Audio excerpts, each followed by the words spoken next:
ദാരിദ്ര്യവും കഷ്ടപ്പാടും ഒക്കെ ഇന്ധനമാക്കിക്കൊണ്ട് മൈതാനത്തും അതുപോലെ അവരുടെ ജീവിതത്തിലും വിജയിച്ചവരുടെ കഥകൾ നമ്മൾ സ്പോർട്സിൽ പലപ്പോഴും കേട്ടിട്ടുണ്ട്. ഫുട്ബോളിൽ അങ്ങനെയുള്ളവരുടെ കഥകൾ ഏറെയാണ്.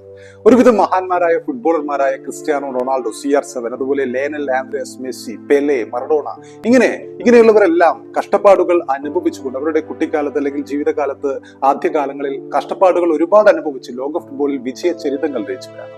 ആ കൂട്ടത്തിൽ 2021 ഒരു ഫുട്ബോൾ താരത്തിന്റെ ചില വെളിപ്പെടുത്തലുകൾ, തന്റെ പഴയ കാലത്തെ കുറിച്ചുള്ള വെളിപ്പെടുത്തലുകൾ ശ്രദ്ധ പിടിച്ചു പറ്റിയിരുന്നു.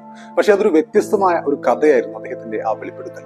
ലോകത്തിലെ ഏറ്റവും മികച്ച ഒരു ക്ലബിന്റെ അക്കാദമിയിൽ കളിച്ചിരുന്ന സമയത്ത് താൻ ഫസ്റ്റ് ടീമിലെ സൂപ്പർ താരങ്ങളുടെ ബൂട്ട് മോഷ്ടിച്ചുകൊണ്ട് അത് വിറ്റ് കുടുംബത്തിന് ഭക്ഷണം വാങ്ങി കൊടുത്തിട്ടുണ്ട് എന്നായിരുന്നു അന്ന് മുൻ മാഞ്ചസ്റ്റർ യുണൈറ്റഡിന്റെ മുൻ അക്കാദമി താരമായിരുന്ന റാവെൽ മോറിസൺ തന്റെ ഭൂതകാലം വെളിപ്പെടുത്തിക്കൊണ്ട് ആ സമയത്ത് ഒരു അഭിമുഖത്തിൽ രംഗത്ത് വന്നത്. അതൊരു ടോക്ക് ഷോ ആയിരുന്നു. അദ്ദേഹം രംഗത്ത് വന്ന ആ ഒരു പരിപാടി മാഞ്ചസ്റ്റർ യുണൈറ്റഡ് അക്കാദമിയിൽ കളിച്ചിരുന്ന ആ സമയത്ത് അദ്ദേഹത്തിന്റെ കൂടെ ഉണ്ടായിരുന്ന സൂപ്പർ താരങ്ങളായ വെയിൻ റൂണിയുടെയും റിയോ ഫെർഡിനാൻഡിന്റെയും ബൂട്ട് താൻ മോഷ്ടിച്ച് വിറ്റിട്ടുണ്ട് എന്നാണ് അന്ന് റാവെൽ മോറിസൺ എന്ന അവരുടെ അക്കാദമി താരമായിരുന്ന യുണൈറ്റഡിന്റെ അക്കാദമി താരമായിരുന്ന അദ്ദേഹം വെളിപ്പെടുത്തിയത്.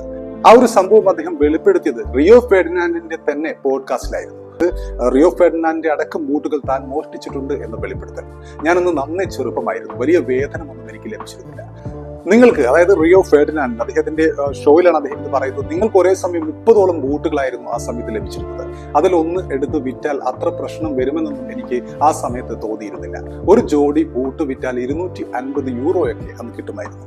2 ജോഡി എടുത്ത് വിറ്റാൽ 500 യൂറോ ആയി. അപ്പോൾ അതുമായി വീട്ടിൽ പോയാൽ എല്ലാവർക്കും ചൈനീസ് ഫുഡ് അടക്കമുള്ള ഭക്ഷണമൊക്കെ വാങ്ങിക്കൊടുക്കാൻ സാധിക്കും. അങ്ങനെയാണ് അന്ന് അത് ചിന്തിച്ചിരുന്നത് എന്നാണ് മോറിസൺ വെളിപ്പെടുത്തിയത്. അപ്പോൾ അതൊരു വലിയ തെറ്റാണെന്നും അന്ന് താൻ ചിന്തിച്ചിരുന്നില്ല. എന്നാൽ ഇപ്പോൾ ഞാൻ കാര്യങ്ങൾ മനസ്സിലാക്കുന്നു എന്നാണ് റിയോ ഫെർഡിനാൻഡിന്റെ ആ ഒരു പോഡ്കാസ്റ്റിൽ മോറിസൺ ഫെർഡിനാൻഡിന്റെ പോഡ്കാസ്റ്റിൽ അന്ന് തുറന്നു പറഞ്ഞത്.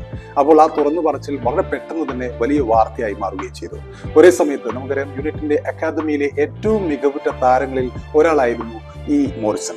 താൻ കണ്ടിട്ടുള്ള ഏറ്റവും പ്രതിഭാശാലിയായ കൗമാര താരം എന്നാണ് അദ്ദേഹത്തെക്കുറിച്ച് ആ സമയത്ത് ഇതിഹാസ പരിശീലകനായ മാഞ്ചസ്റ്റർ യുണൈറ്റഡിന്റെ ഇതിഹാസ പരിശീലകനായ സർ അലക്സ് ഫെർഗ്യൂസൺ മോറിസനെ ആ കാലത്ത് വിശേഷിപ്പിച്ചിരുന്നു. അദ്ദേഹം അക്കാദമിയുടെ അവരുടെ ബി ടീമിന്റെ പ്ലെയർ ആയിരുന്നു.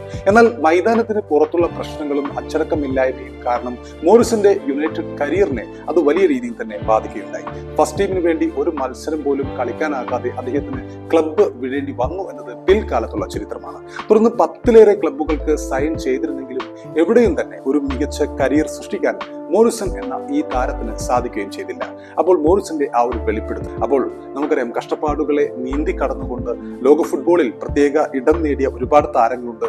അങ്ങനെയുള്ള താരങ്ങളുടെ പഴയകാല ചരിതങ്ങളിൽ നിന്നും ഏറെ വ്യത്യസ്തമായ ഒരു പഴയ വെളിപ്പെടുത്തലായിരുന്നു അന്ന് മോറിസന്റെ ഈ ഒരു വെളിപ്പെടുത്തൽ.